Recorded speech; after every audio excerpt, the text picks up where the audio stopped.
PTI को बल्ला वापस मिल गया। पार्टी इलेक्शन कलअदम करार देने का इलेक्शन कमीशन का फैसला मुअत्तल। बल्ला मुस्तकिल पीटीआई के पास रहेगा या नहीं, हतमी फैसला पेशावर हाई कोर्ट का डिवीजन बेंच करेगा।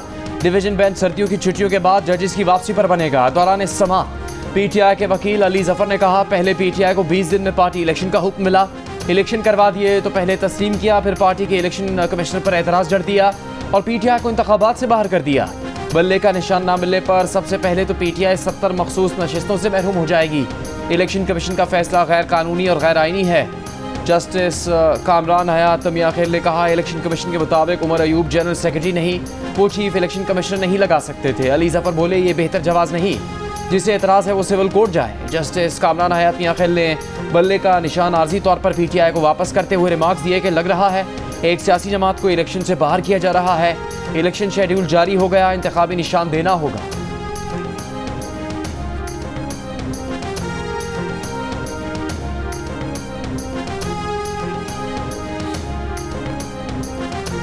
आज पेशावर हाई कोर्ट ने पीटीआई के खिलाफ, पीटीआई के सिंबल और इलेक्शन के खिलाफ, पीटीआई के पाकिस्तान में 70% सपोर्टरों के खिलाफ जो साजिश हो रही थी, अल्हम्दुलिल्लाह आज उस साजिश पे आखिरी केल अदलिया ने लगा दी है। वो साजिशें ख़त्म हो गई, लिहाजा वो ऑर्डर सस्पेंड हो गया और हमारा बेट रिस्टोर हो गया और इलेक्शन कमीशन को ऑर्डर हुआ कि हमारा सर्टिफिकेट फ़ौरन वेबसाइट पे आप चढ़ा दें। चेयरमैन पीटीआई बैरिस्टर गौहर ने इलेक्शन कमीशन का फैसला मुअत्तल होने को इंसाफ की जीत करार दे दिया। कहा, अदलिया ने सिर्फ बल्ले का निशान नहीं, करोड़ों अफराद का एतमाद बहाल किया। पेशावर हाई कोर्ट के फैसले ने पीटीआई के खिलाफ तमाम साजिशें खत्म कर दी। उम्मीद है दूसरी समात में इलेक्शन कमीशन का ऑर्डर ही खत्म हो जाएगा। बैरिस्टर अली जफर ने कहा, ऐसा लगता है कि इलेक्शन कमीशन पीटीआई के खिलाफ है। इलेक्शन कमीशन ने मुनसिफ की तरह नहीं, मुखालिफ की तरह फैसला किया था।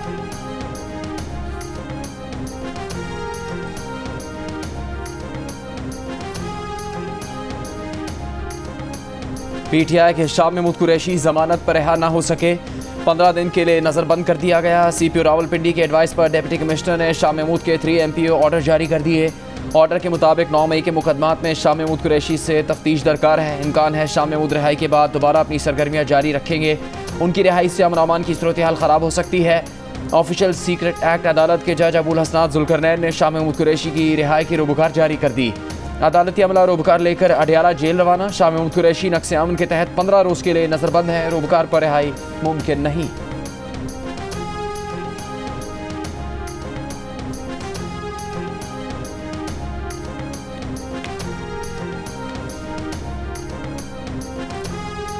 तोशा खाना केस में ट्रायल कोर्ट का फैसला मुअत्तल करने के लिए बानी पीटीआई का फिर सुप्रीम कोर्ट से रुजू। रजिस्ट्रार ऑफिस के एतराज़ात खत्म करके दोबारा अपील दायर कर दी गई। बानी पीटीआई की दरख्वास्त है कि तोशा खाना केस में ट्रायल का फैसला मुअत्तल किया जाए। इस्लामाबाद हाई कोर्ट ने तोशा खाना केस में बानी पीटीआई की सजा मुअत्तल कर रखी है।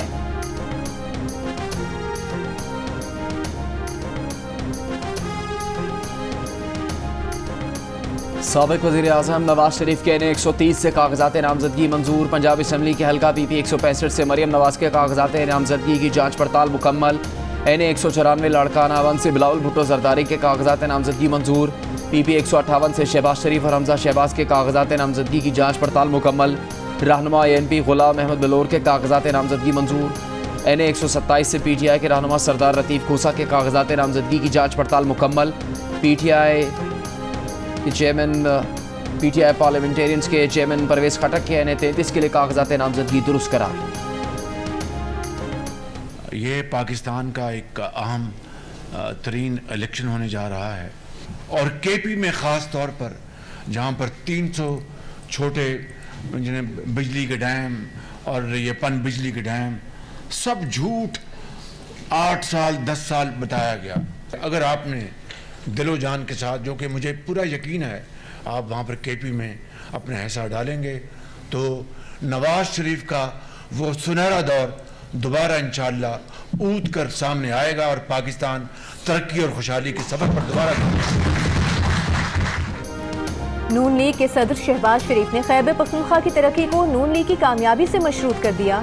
कहा, अगर खैबर पख्तूनख्वा में नून लीग की हुकूमत होती तो BRT की तकमील उसी तरह होती जैसे लाहौर में ऑरेंज लाइन की हुई। मुल्क में अहम तरीन इलेक्शन होने जा रहा है। आप केपी में हिस्सा डालेंगे तो नवाज शरीफ का सुनहरी दौर वापस आएगा। केपी में 8-10 साल में तरक्की के झूठे दावे किए गए। कायद नवाज शरीफ की लीडरशिप में इलेक्शन के मैदान में उतर रहे हैं, इंतखाबी मैदान में जीतेंगे।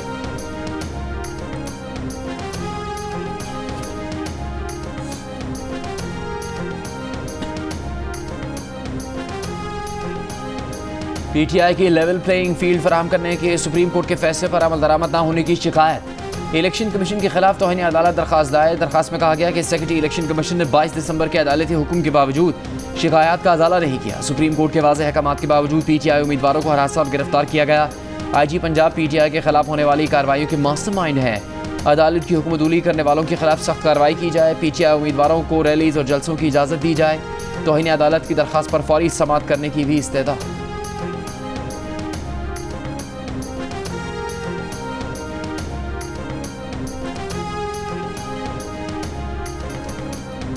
ऑडियो लीक्स केस में वजारत दिफा का इस्लामाबाद हाई कोर्ट में जमा कराया गया जवाब सामने आ गया। जवाब में कहा गया है कि रिकॉर्डिंग के सोर्स की मालूमात सिर्फ सोशल मीडिया प्लेटफॉर्म ही दे सकता है। कॉलर खुद भी कॉल रिकॉर्ड करके बाद में लीक कर सकते हैं या फोन हैक हो सकता है। स्मार्टफोन से ऑडियो रिकॉर्डिंग के सस्ते टूल्स दस्तयाब हैं जो कोई भी खरीद सकता है। कुछ प्लेटफॉर्म्स भी मुआवजे के बदले ये सर्विसेज देते हैं। आर्टिफिशियल इंटेलिजेंस के जरिए किसी आवाज़ को बदला भी जा सकता है। वजारत दिफा ने जवाब में कहा कि सोशल मीडिया प्लेटफॉर्म से मालूमात लेने के लिए FIA cyber crime Majaz authority है। मज़ीद तहकीकात के लिए FIA साइबर क्राइम को हिदायत जारी की जाए।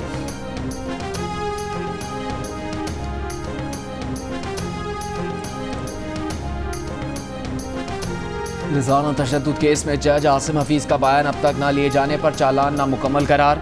पुलिस तफ्तीश और चालान पर डिप्टी डिस्ट्रिक्ट प्रोसिक्यूटर के एतराज़ात। कहा कि इसमें जज आसिम हफीज का स्टेटस अब तक क्लियर नहीं, बयान भी नहीं लिया गया। सवाल उठाया कि रिजवाना को नौकरी दिलवाने वाले शख्स को शामिल तफ्तीश क्यों नहीं किया। मुद्दई और सोम्या आसिम की गुफ्तगू का कॉल डेटा रिकॉर्ड क्यों नहीं लिया। सोसाइटी में कैमरास का रिकॉर्ड लेने वाले मुलाजिम का बयान भी नहीं है। रिजवाना को इब्तदाई तिब्बी इमदाद देने वाले और बस अड्डों की CCTV वीडियोज़ देने वाले का बयान क्यों नहीं लिया।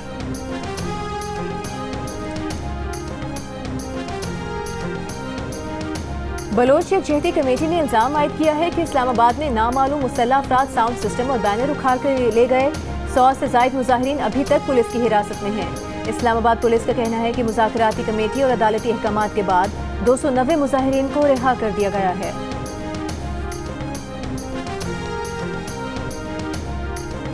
हुकूमत ने कल IG और DC इस्लामाबाद को हटाने का फैसला किया। आज दोनों अफसरान को बरकरार रखने के लिए इलेक्शन कमीशन से नजरसानी की इस्तदा कर दी।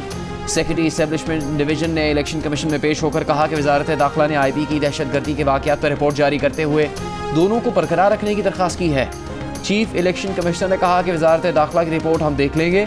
आप कल तक दोनों ओहदों के लिए पैनल देखें। इलेक्शन कमीशन को वज़ीर आज़म के मुशीर आहद चीमा को ओहदे से हटाने के बारे में आगाह कर दिया गया।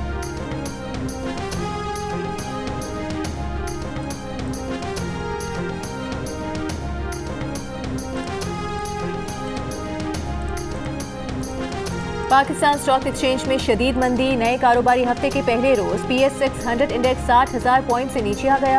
कारोबार के इख्तिताम पर इंडेक्स 2,500 से ज़ायद पॉइंट्स की कमी के बाद 59,170 पॉइंट्स पर बंद हुआ। कारोबारी दिन में रिकॉर्ड गिरावट हुई। 100 इंडेक्स 13 दिसंबर को अपनी बुलंद तरीन सतह 67,093 पॉइंट से 7,923 पॉइंट्स गिर चुका। पाकिस्तान और ऑस्ट्रेलिया के दरमियान मेलबर्न टेस्ट के पहले दिन ऑस्ट्रेलिया ने 3 विकेट पर 187 रन बना लिए। मानस लबुशन, जवालिस और ट्रेविस हेड 9 रन बनाकर क्रीज पर मौजूद। सलमान आगा, हसन अली और आमिर जमाल ने एक विकेट हासिल की। बारिश के बायस पूरे दिन 66 ओवर्स का खेल मुमकिन हो सका। मीडिया से गुफ्तगू में फास्ट बॉलर हसन अली ने कहा, बॉलिंग यूनिट के लिए पहला दिन अच्छा रहा। कोशिश होगी कल ऑस्ट्रेलिया को 250 पर आउट कर दें। गजा के रिहायशी इलाकों पर गुज़िश्ता 24 घंटों में इसराइली फौज के 100 से ज़ायद हमले, 240 से ज़ायद फ़लस्तीनियों को शहीद कर दिया। खान यूनिस में बेघर फ़लस्तीनियों की पनाहगाह, फ़लस्तीनी हिलाल अहमर के हेडक्वार्टर पर भी बमबारी, मुतादिद शहादतों की इत्तलात। फ़लस्तीनी मुज़ाहमतकारों के जवाबी वार इस्राइली फ़ौज ने मज़ीद 2 फ़ौजियों की हलाकत की तस्दीक कर दी। गजा में इंटरनेट और मवासिलाती सर्विसेज फिर मुअत्तल, मगरबी किनारे में भी इस्राइली फ़ौज की जारहियत, 2 फ़लस्तीनी शहीद। फ़लस्तीनी सियासतदान खालिदा जरार समेत 55 फ़लस्तीनियों को गिरफ्तार कर लिया गया। इसराइली वज़ीर आज़म के पार्लियामेंट में खिताब के दौरान यरगमालियों के अहले खाना का एहतजाज, यरगमालियों की फौरी रिहाई का मुतालबा।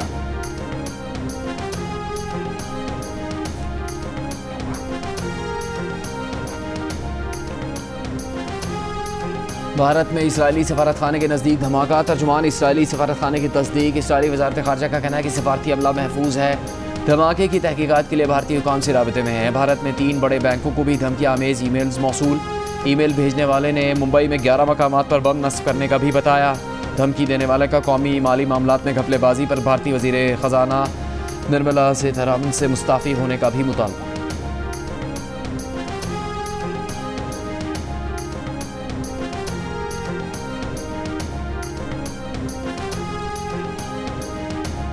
हंगू के थाना सदर के करीब मुसाफिर कोच पर फायरिंग। 2 अफराद जाँ बहक, 4 शदीद जख्मियों को कोहाट और पेशावर मुंतकिल कर दिया गया।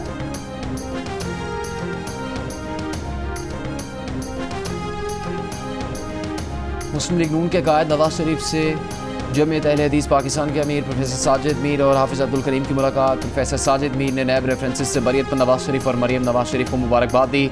आम इंतखाबात के लिए दोनों जमातों में सियासी ताउन पर तबादला ख्याल भी किया गया।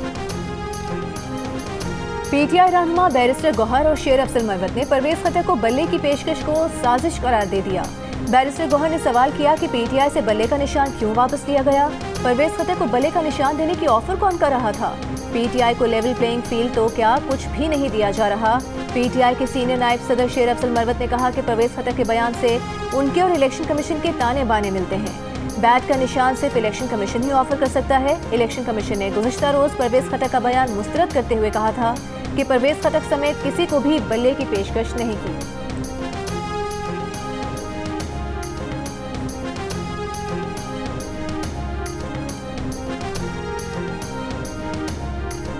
सरबराह एनपी असफंदियार वली का बीमारी के बायस इंतखाबात में हिस्सा न लेने का फैसला। असफंदियार वली के नशिस्त पर उनके बेटे एमएल वली इलेक्शन लड़ेंगे। एएनपी के नाराज रहनुमा और मरहूम हाजी अदील के बेटे अदनान जलील का पीपल्स पार्टी में शामिल होने का फैसला। अदनान जलील ने PK 81 से कागजात नामजदगी जमा करवाए हैं।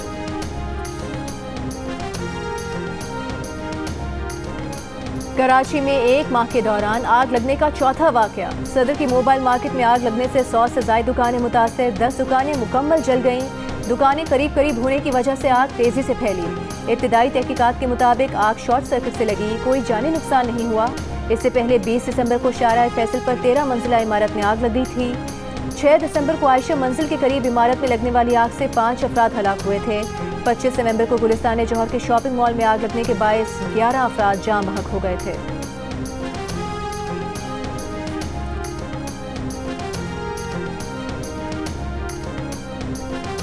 सिंध हाई कोर्ट में MD के टेस्ट में बेकायदगियों से मुतालिक दरखास्त मुस्तरद। एडिशनल AG सिंध ने अदालत को बताया कि गेस्ट पेपर लीक हुआ, ओरिजिनल पेपर लीक नहीं हुआ है। दरखास्त गुजार के वकील ने कहा पेपर वही आया जो लीक हुआ। 12-12 लाख रुपए का पेपर फरोख्त हुआ। अदालत ने कहा पेपर कहाँ लीक हुआ वो बताएं। दरखास्त गुजार के वकील ने कहा पेपर नहीं, हमारे पास व्हाट्सएप चैट है जहाँ 170 सवालों के जवाब हैं। Chief justice Sindh high court ने कहा 41,000 लोगों ने टेस्ट दिया था, 100 लोगों ने फ़ायदा उठाया होगा। आप क्या चाहते हैं, बच्चों का एडमिशन ना हो, बच्चे ना पढ़ें। दरखास्त गुजार के वकील ने कहा वो चाहते हैं मेरिट पर दाखिले हों। अदालत ने कहा बच्चों को बेवकूफ़ बनाने की बातें ना करें।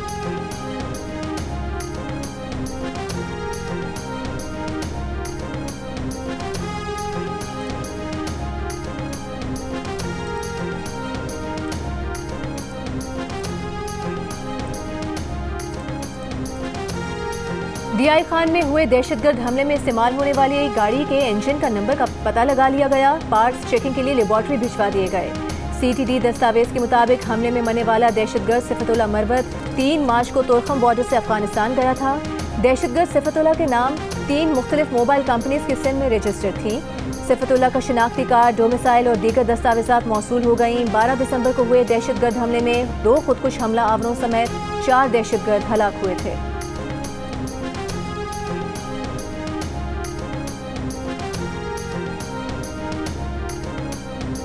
निगरान वज़ीर आला सिंध मकबूल बाकर ने कहा है कि शहर में सड़क बनती है, फिर लाइन डालने के लिए खुदाई शुरू होती है। नई बनी हुई सड़क को खोदने की इजाज़त कौन देता है, कुछ पता नहीं। अगर KDA अपनी इमारत को संभाल नहीं सकता तो बाकी तरक्याती काम क्या करेगा। हुकाम को 10 दिन में KDA की इमारत ठीक करके रिपोर्ट करने का हुक्म।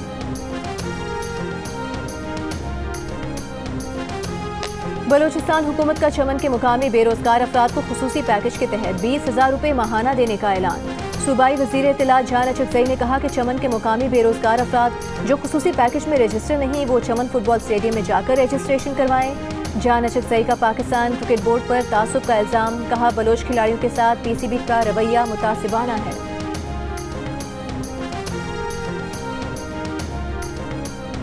कराची में हसन स्क्वायर फ्लाईओवर से हिफाजती पोल चोरी करने वाला मुलजिम गिरफ्तार, मुलजिम से चोरी शुदा पोल खरीदने वाला कबाड़िया भी गिरफ्तार। फ्लाईओवर का चोरी किया जाने वाला पोल भी बरामद। पुलिस के मुताबिक मुलजिम को सोशल मीडिया पर वायरल वीडियो की मदद से गिरफ्तार किया गया।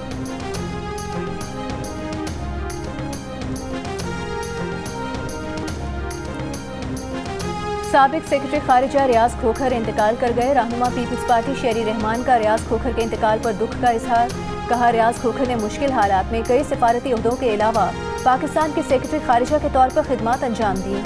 वो हमेशा तरक्की पसंद पाकिस्तान के मजबूत हामी रहे।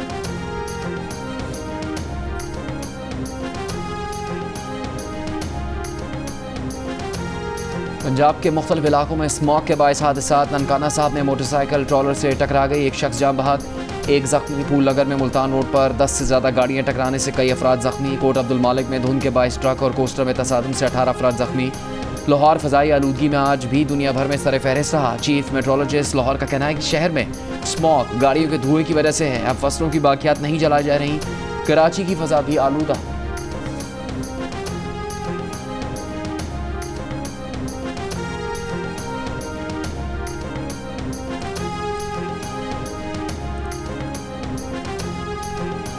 फ्रांस में इंसानी स्मगलिंग के शुबे में 4 रोज तक रोके गए चार्टर तैयारे को 276 मुसाफिरों के साथ वापस भारत भेज दिया गया। तैयारे में 300 से ज्यादा भारतीय बाशिंदे सवार थे। इमारात से निकारागुआ जाने वाले तैयारे को 4 रोज तक फ्रांस की शैम्पेन काउंटी के एयरपोर्ट पर रोका गया। जहाज में सवार 25 मुसाफिरों ने फ्रांस में सियासी पनाह की दरख्वास्त की है। फ्रांस की पुलिस ने इंसानी स्मगलिंग की खुफिया इत्तला पर तैयारे को रोका था।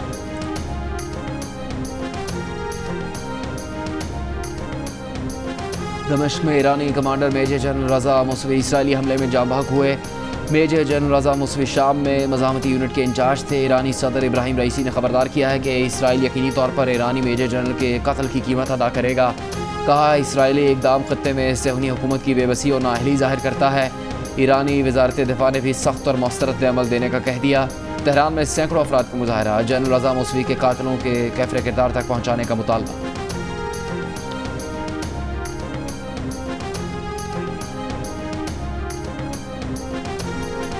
रूस ने यूक्रेन के अहम स्ट्रेटेजिक शहर मोनिका में कब्जे में लिया गया। यूक्रेनी इलाका मोनिका रूस में शामिल डोनेट्स्क के मज़ाफ़ात में है। रूसी सदर ने कहा कि दुश्मन को पीछे धकेल दिया गया, दायरा आगे बढ़ाने का मौका मिला है। यूक्रेन का रूस के 5 फौजी तैयारे मार गिराने का दावा रूसी हुकाम ने तस्दीक नहीं की।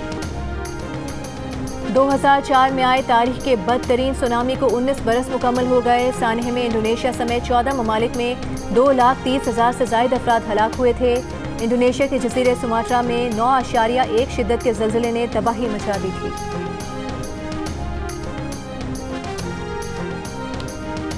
सेंट्रल कॉन्ट्रैक्ट पर गैर मुल्की लीग्स को तरजीह देने की सजा। अफगानिस्तान क्रिकेट बोर्ड का नेशनल टीम के 3 खिलाड़ियों मुजीबुर रहमान, फजलुल हक फारूकी और नवीन उल हक को मुख्तलिफ लीग्स के लिए NOCs न देने का फैसला। तीनों खिलाड़ी 2 साल तक कोई गैर मुल्की लीग नहीं खेल सकेंगे। तीनों ने बोर्ड से दरख्वास्त की थी कि उन्हें सेंट्रल कॉन्ट्रैक्ट से रिलीज़ किया जाए ताकि वो गैर मुल्की लीग्स खेल सकें।